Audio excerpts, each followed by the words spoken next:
எல்லோருக்கும் வணக்கம். நான் தான் ஸ்டெலின். வாழ்க்கையில எல்லாருக்குமே கடவுள் மேல நம்பிக்கை உண்டு. நமக்கு மேல ஒரு சக்தி இருக்கு அப்படின்னு எல்லாருக்குமே நம்பிக்கை உண்டு. ஆனா நம்மளோட வாழ்க்கையில நம்ம எவ்வளோ கவனமா இருக்கணும்.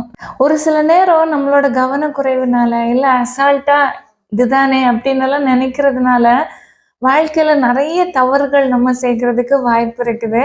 ஒரு சின்ன ஸ்டோரி நம்ம எவ்வளோ கவனமா இருக்கணும் அப்படின்னு உள்ளதுக்கு ஒரு எடுத்துக்காட்டா இருக்கும். ஒரு மனிதர் இறந்ததுக்கு பிறகு கடவுள்கிட்ட போகிறாரு.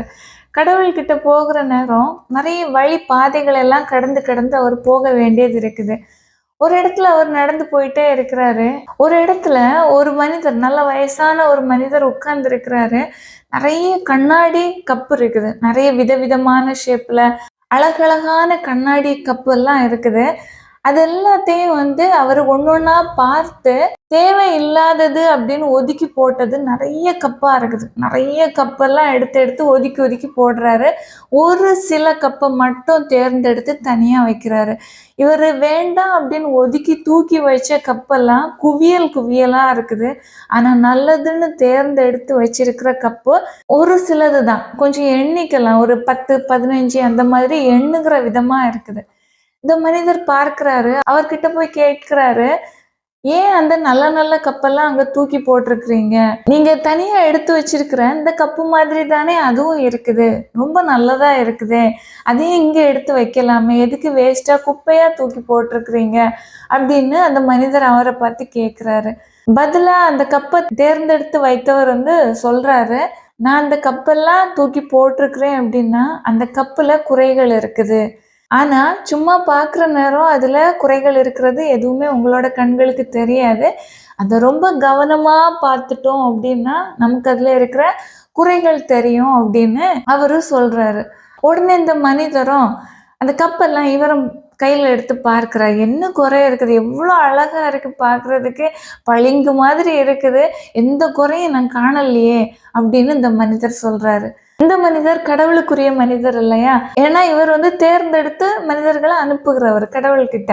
இவர் ஒரு கப்பை கையில எடுக்கிறாரு. எடுத்துட்டு காட்டுறாரு. இந்த கப்பை நல்லா உன்னிப்பா கவனிங்க. இதுல ஒரு கிராக் இருக்கு அப்படின்னு சொன்னாரு. இந்த மனிதரும் உடனே அந்த கப்பை ரொம்ப கூர்ந்து கவனிக்கிறாரு. அந்த கண்ணாடி கப்புல ஒரு கிராக் சின்னதா இருக்கிறத பார்க்கிறாரு. அப்போ அந்த கடவுளுக்குரிய மனிதர் சொல்றாரு, இந்த கப்பு இந்த இடத்துல நான் நல்ல கப்புக்கு கூட வச்சுட்டேன் அப்படின்னா, இந்த கிராக்கான கப்பு எந்த நேரம் வேணும்னாலும் உடைகிறதுக்கு வாய்ப்பு இருக்குது. இது உடைஞ்சிட்டு அப்படின்னா பக்கத்துல இருக்கிற நல்ல கப்பையும் உடைய செஞ்சிரும். அதனால இது தேவையற்றது அப்படின்னு ஒதுக்கப்பட்ட இடத்துல தூக்கி போடுகிறாரு. இந்த ஸ்டோரி எதை பேஸ் பண்ணி வருது அப்படின்னா, நம்மளோட வாழ்க்கையில நம்ம நினைப்போம், நம்ம நல்லா தான் இருக்கிறோம், நம்ம கரெக்டான ஆளு, நம்ம தவறே செய்கிறதில்ல, எல்லாமே நான் பண்றதெல்லாம் கரெக்டு, நான் நினைக்கிறதெல்லாம் கரெக்டு அப்படின்னு நம்ம நினைச்சிட்டு இருப்போம். ஆனா காடோட பார்வைன்னு சொல்றது டிஃப்ரெண்டா இருக்கும் அப்படின்னு இந்த ஸ்டோரி மூலமா நம்ம அறிஞ்சிக்க முடியுது. சின்ன தப்பு, ஏதாவது ஒரு சின்ன தவறு செஞ்சா கூட நம்ம கடவுள் கூட்டிக்கிட்டு போகிற இடத்துக்கு தகுதி இல்லாதவங்களா மாறிடும். ஓகேவா? ஒரு சிலர்லாம் நல்ல வாழ்க்கை வாழ்வாங்க, சந்தோஷமா இருப்பாங்க. ஆனா ஏதோ ஒரு சூழ்நிலையில, ஏதோ ஒரு தடுமாற்றத்துல சின்னதா ஒரு தவறு செய்வாங்க. அவங்க நினைப்பாங்க, எவ்வளோ நம்ம புண்ணியம் செஞ்சிருக்கிறோம், எவ்வளோ நல்ல வாழ்க்கை வாழ்ந்திருக்கிறோம், நான் செஞ்ச தப்பு யாருக்குமே தெரியாது, எனக்கு மட்டும்தான் தெரியும் அப்படின்னு நினைச்சு வாழ்ந்துட்டு இருப்பாங்க. ஆனா நமக்கு மேல ஒருத்தர் இருக்கிறார்ல, அவர் பார்த்துக்கிட்டு தான் இருப்பாரு. நம்மளோட சின்ன சின்ன தவறுகள் கூட அவருக்கு தெரியும். ஓகேவா? தவறு தெரியாம செய்யலாம், தெரிஞ்சே செஞ்சு அது ரொம்ப பெரிய தவறு, மன்னிக்க முடியாத தவறா இருக்கும். தெரியாம ஒரு குற்றத்தை செய்கிற நேரம் அதுக்காக மனதுல ரொம்ப ஒரு வருத்தப்பட்டு, இனி நம்ம இதை செய்யவே கூடாது அப்படின்னு முடிவெடுத்து அந்த தவறை மீண்டும் செய்யாம இருக்கிறோம் பார்த்தீங்களா? அதுதான் நல்ல மனிதர்களுக்கு அழகா இருக்கும். இப்போ கூட ரீசெண்டா ஒரு ஆணவ கொலை நடந்துச்சுல. மேல் ஜாதி கீழ் ஜாதின்னு டிஃப்ரெண்ட் பார்த்துட்டு அந்த பையனை கொன்னுட்டாங்க. ஆனா எனக்கு இந்த சம்பவத்தை பார்க்குற நேரம் எனக்கு என்ன தோணுச்சு அப்படின்னு நான் உங்ககிட்ட சொல்றேன். அதாவது மனிதன் தோன்றினது ஒவ்வொரு மதத்திலையும் ஒவ்வொரு விதமா இருக்குது. ஓகேவா? ஆனா மதங்கள் அப்படின்னு வரல. பொதுவா நம்ம பார்க்குற நேரம், நம்ம எல்லாரும் உருவாகி வருகிறோம் அப்படின்னா, நமக்கு முன்னாடி ஒரு மூதாதையர் இருந்திருப்பாங்க. ஒரு ஆண், ஒரு பெண் இருந்திருப்பாங்க. அவங்க வழியா வந்தது தான் எல்லாருமே. பல 1000 ஆண்டுகளா அந்த சந்ததி பெருகி, பெருகி மக்களும் பெருகிட்டே இருந்தாங்க.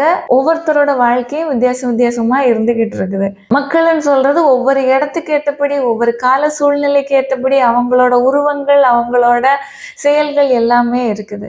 இதுல உயர்ந்தவன், தாழ்ந்தவன் எப்படி வந்துச்சு அப்படின்னா, ஒரு சிலரெல்லாம் அதிகமான பணம் அதிகம் கொண்டவங்களா இருந்தாங்க. கொஞ்சம் திறமைகள் அதிகமா இருந்துச்சு. கல்வி அறிவு கிடையாது. அடுத்தவங்கள அடக்கி ஆள கத்துக்கிட்டவங்களா இருந்தாங்க. எல்லாரையும் அடக்கி ஆண்டு, தான் கூட இருக்கிறவங்கள அடிமையா பார்த்தவங்க மேலானவங்கன்னு கருதப்பட்டாங்க. ஏழையா இருந்து பணக்காரங்களுக்கு பணிவிடை செஞ்சுட்டு இருந்தவங்க தாழ்ந்தவங்கன்னு கருதப்பட்டாங்க. இப்படியே வந்ததுதான் இந்த தேவையில்லாத ஒரு விஷயம். ஓகேவா? ஆனா எல்லாரோட பார்வையும் இது மாதிரி இருக்கிறதுல எத்தனையோ பணக்காரங்களா இருக்கிறாங்க. நல்ல வசதி உள்ளவங்களா இருக்கிறாங்க. ஏழை பணக்காரன்னு பார்க்காம எல்லாரையும் சம கண்ணோட்டத்துல பார்க்குறவங்க எத்தனையோ மக்கள் இருக்கிறாங்க. ஓகேவா? வேறுபாடே பார்க்க மாட்டாங்க. அப்படிப்பட்ட மக்களும் வாழுகிற உலகத்துல தான் நம்ம வாழுகிறோம். இப்போ ஒரு நிஜமான ஒரு விஷயம், எனக்கு தெரிஞ்ச ஒரு விஷயத்த சொல்றேன். வேளாங்கண்ணி மாதா கோயில் நெறைய பேருக்கு தெரிஞ்சிருக்கும். அந்த இடத்துல ஒரு சின்ன பையன் தன் காலு ஊனமுற்றவனா இருப்பான். அவன் உள்ளத்தளவுல அவ்வளோ நல்ல பையன். எல்லாரும் அவன பார்த்து கிண்டல் பண்ணுவாங்க. "உனக்கு நடக்க முடியல." நடக்க முடியாதவங்கள ஒரு வேர்ட் வச்சு சொல்லுவாங்க. ஓகேவா? அது மாதிரி கேவலமான வார்த்தைகள் எல்லாம் பேசுறவங்க மத்தியில, அந்த பையன் அழுகையோடையும், வருத்தத்தோடையும் தன்னோட தாய்கிட்ட, "என்னால நடக்க முடியல. எல்லாரும் என்ன கிண்டல் பண்றாங்கன்னு" ரொம்ப வருத்தப்பட்டுக்கிட்டு வாழ்ந்த ஒரு பையன். அந்த பையனோட மனசு அவ்வளோ தூய்மையானது. அவன் கிறிஸ்தவ மதத்தை சார்ந்தவனும் இல்ல. ஆனா அவனோட நம்பிக்கை கடவுள் மேல முழுசா இருந்துச்சு. வேளாங்கண்ணி மாதான்னு சொல்றவங்க கிறிஸ்தவங்களுக்கு உரியவங்களா தான் பொதுவா எல்லாருமே சொல்லுவாங்க. ஆனா இந்த பையன் கிறிஸ்தவன் கிடையாது. இருந்தாலும் இந்த பையனை சந்திச்சு, அவன் கூட பேசி, அவனுக்கிட்ட பல அற்புதங்களை செஞ்சு, அவனை நடக்க வச்சு, அவனோட வாழ்க்கையில ஒளி ஏற்றுனாங்க வேளாங்கண்ணி மாதா. அவங்க மதத்தை பார்த்தாங்களா? இல்ல நீ மேல் ஜாதி, கீழ் ஜாதி, நீ ஒதுக்கப்பட்டவன், என் இடத்துல வரக்கூடாதுன்னு சொன்னாங்களா? ஒண்ணுமே இல்ல. அவங்க ஒன்லி பார்க்குறது நல்ல மனசு. நல்ல குணங்கள் இருக்குதா? அடுத்தவங்கள கேலி கிண்டல் செய்யாம, மேலானவன், கீழானவன் அப்படின்னு பார்க்காம, தன்கிட்ட இருக்கிறத 4 பேர் பசியா இருக்கிறாங்க அப்படின்னு அவங்களுக்கு குடுத்து உதவுகிற நல்ல மனசு. நல்ல ஒரு குணம் உள்ள அந்த பையனை தான் தேர்ந்தெடுத்து, அவனோட வாழ்க்கையில அதிசயத்தை செஞ்சு, இன்னைக்கும் அந்த விஷயம் சாட்சியா இருந்து எல்லாருக்குமே தெரிஞ்ச விஷயமா இருக்குது. இந்த விஷயம் கிறிஸ்தவர்களுக்கு தெரியும். ஆனா அந்த கிறிஸ்தவ ஆலயத்துல எல்லா மதத்தை சார்ந்தவங்களும் வருவாங்க. நீங்க வேளாங்கண்ணி சர்ச்சுக்கு போனீங்க அப்படின்னா, ஹிந்துஸை நீங்க பார்க்க முடியும், முஸ்லிம்ஸ் பார்க்க முடியும், கிறிஸ்தவங்களை பார்க்க முடியும். வேற என்னென்ன மதத்துல இருக்கிறாங்களோ எல்லாரும் அந்த ஆலயத்துல தரிசிப்பாங்க. அங்க யாரையுமே நீங்க வேற மதத்துல உள்ளவங்க வெளியே போங்கன்னு யாருமே சொல்ல மாட்டாங்க. ஏன்னா மாதா காட்சி கொடுத்து தேர்ந்தெடுத்தது மதத்தை இல்ல, நல்ல மனசுள்ள மனுஷனை. அதனால எல்லா மனிதர்களும் அங்க வருவாங்க. நம்பிக்கையோட நிறைய பலன்களை அடைஞ்சவங்களும் இருக்கிறாங்க. நான் இந்த விஷயத்த ஏன் சொல்றேன் அப்படின்னா, இன்னைக்கு மதம் உயர்ந்தவன் தாழ்ந்தவன் அப்படின்னு பார்த்து உயிரை எடுக்கிறாங்க பார்த்தீங்களா? இந்த உயிரை எடுக்கணும் அப்படின்னு தனக்குத்தானே தோன்றதை விட இன்னொருத்தங்க இந்த எண்ணத்தை தோற்றுவிப்பாங்க. ஓகேவா? விஷத்தை விதைக்கிறது மாதிரி ஒருத்தரோட உள்ளத்துல தப்பான விஷயங்களை சொல்லி சொல்லி அவங்கள அந்த தவறை செய்ய வச்சிருவாங்க. ஆனா அந்த தவறு செஞ்சவன் தப்பா அனுபவிப்பான். ஆனா தூண்டி விட்டவன் நிம்மதியா வாழ்ந்துகிட்டு இருப்பான். எப்போதுமே வாழ்க்கையில நினைச்சுக்கிங்க, ஒருத்தர் நம்மளை தப்பான பாதைக்கு போகிறதுக்கு அட்வைஸ் சொல்லுறாங்க அப்படின்னா அவங்களோட பேச்சை கேட்காதுங்க. அது உங்களோட மொத்த வாழ்க்கையும் அழிச்சிடும். தன்னோட ஆத்திரத்தினால, தன்னோட அந்த வெறித்தனத்தினால ஒரு உயிரே எடுத்துட்டான். ஆனா பாதிக்கப்பட்டது அவன் மட்டும் இல்லை, அவனை நம்பி இருந்த குடும்பமே பாதிக்கப்படும். இதெல்லாம் தேவையா? தேவையே இல்லாதது. ஓகேவா? கொஞ்சம் நம்ம எல்லாம் கல்வி அறிவு உடையவங்க, கொஞ்சம் அறிவு உண்டு, கொஞ்சம் நிதானமா யோசிச்சோம் அப்படின்னா தவறுகள் செய்ய மாட்டோம். நமக்கு ஒரு விஷயம் பிடிக்கலையா, அந்த இடத்த விட்டு மாறி போகிறது நல்லது. அதுக்குன்னு ஒருத்தரோட உயிரை எடுக்கிறதுக்கு தக்கன நம்ம மாறுகிறதெல்லாம் ரொம்ப கேவலமான ஒரு நடவடிக்கை. இதுல வீரம்னு சொல்றதுக்கு ஒண்ணுமே கிடையாது, கோழைத்தனம். கடவுளே மனிதன்கிட்ட வேறுபாடு பார்க்கல, அந்த நல்ல மனசுதான் அவர் தேடுகிறாரு. ஆனா மனிதன் எப்படி இருக்கான்னு யோசிச்சு பாருங்க. நான் ஏற்கனவே சொன்ன அந்த ஷார்ட் ஸ்டோரியில நம்ம எவ்வளவுதான் பதவி இருக்கு, பணம் இருக்குது, எல்லாமே நல்லது செய்கிறோம் அப்படின்னு நம்ம நல்லவங்க அப்படின்னு நினைப்போம். ஆனா ஏதோ ஒரு விதத்துல ஒரு சின்ன தவறுகள் செஞ்சிட்டோம் அப்படின்னாலும் நம்மளோட மொத்த வாழ்க்கையும் வீணா போயிடும். அதனால வாழ்க்கையில கவனமா இருங்க. மனசுக்கு தோன்றதெல்லாம் கரெக்டு அப்படின்னு நினைக்க முடியாது. நல்ல விஷயங்கள மட்டுமே நல்லது, சரின்னு நினைங்க.